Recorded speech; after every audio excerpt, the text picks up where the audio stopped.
Hello mga katito, kumusta po tayong lahat? Mga OFW, saan man tayong panig ng mundo, kumusta po tayong lahat? At sa mga Pilipino, kapwa kong Pilipino na mga botante, mukhang malapit na tayo magsaya dahil siguro ay makakatanggap na naman tayo ng mga pamasko galing sa mga politiko. Maagang pamasko dahil mag-i-eleksyon na at nag-umpisa ng campaign period kahapon lang, February 12, sa national level pa lang, bali itong mga senador pa lang. Mga kaibigan, ito po si Tito's Random World. Magbabalik po tayo at patuloy po tayong maghahanap ng katotohanan.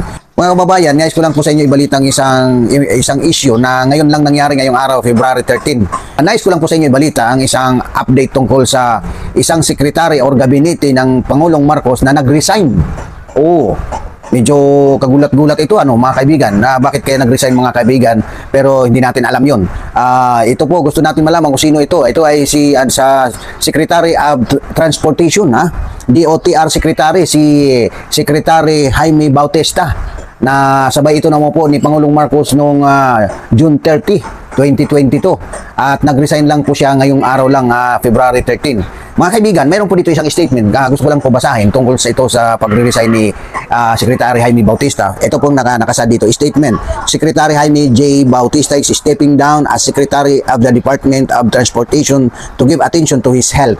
So sa kalusugan daw, effective end of office hours of February 2021-2025.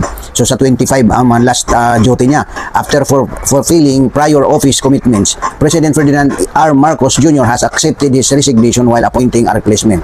Secretary Bautista thanked the President for the opportunity to work in government, which Bautista considered his most challenging stint.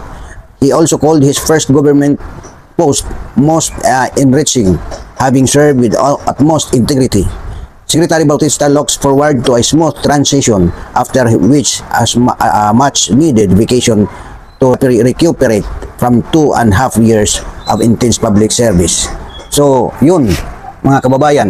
At kinonfirm ko po ito sa news website ng Pilipinas, at para tayo hindi ma-fake news kasi mas mahirap na, baka mabiktima tayo ng fake news.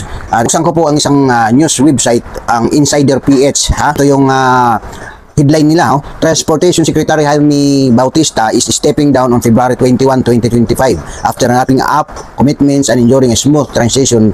The Department of Transportation, DOTR, said in a statement Thursday. So ayun, ang effectivity ng niya, last working day niya is February 2021.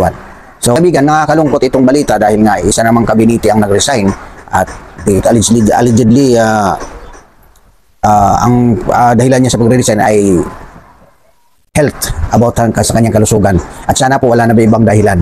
So, and I hope and we pray na wala na susunod pang magre-resign na mga sekretary ng ating Pangulo, dahil kailangan ng Pangulo ang tulong ng mga sekretaris niya, yung mga membro ng gabinete niya. So, yun lang po mga kaibigan. We hope and pray na itong ating gobyerno ay patuloy na i-guide ng ating Panginoon. At kung salamat po sa inyong panonood, at patuloy magdadasal sa ating bansa na naway ang Panginoon ang mag-control o mag-interfere sa lahat ng sitwasyon ng ating bansa, at lalo na sa ating mga leaders, at lalo na ngayong eleksyon mga kaibigan. Ipagdasal natin ito na ang Panginoon ang mag-control ng lahat at magkaroon tayo ng kaliwanagan sa pagpili ng tamang leader na ating iluluklok upang mag-lead na naman ulit ng 3 taon, dahil pag nagkamali tayo, 3 taon po tayo ulit magsasuffer. So sana po patuloy tayo na magsubaybay sa channel kong ito.